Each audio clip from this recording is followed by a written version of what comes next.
अस्सलाम वालेकुम। पाकिस्तान के इदारों की भी अजीब मंतक है।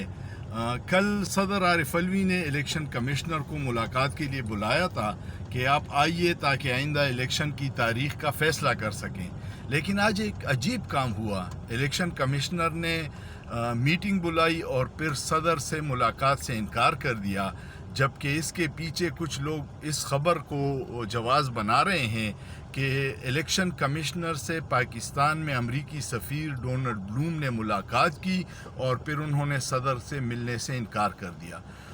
क्या पाकिस्तानी मामलात में अमरीकी मुदाखलत इस हद तक आ गई है कि अब अमरीकी मुलाकात के बाद सदर से मुलाकात से इनकार कर दिया? जब तक इलेक्शन से आप भागते रहेंगे, पाकिस्तान की न मईशत चलेगी न सियासी इस्तेहकाम आएगा। और इलेक्शन कमीशन का काम है सिर्फ इलेक्शन करवाना। वो इलेक्शन के अलावा हर काम कर रहा है, लेकिन इलेक्शन से इनकारी है।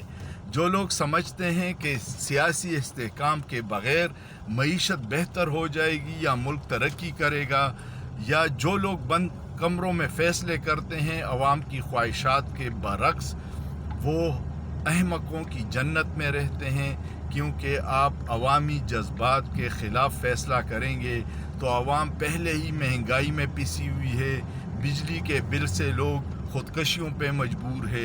ये लावा पटेगा तो नुकसान पाकिस्तान का होगा।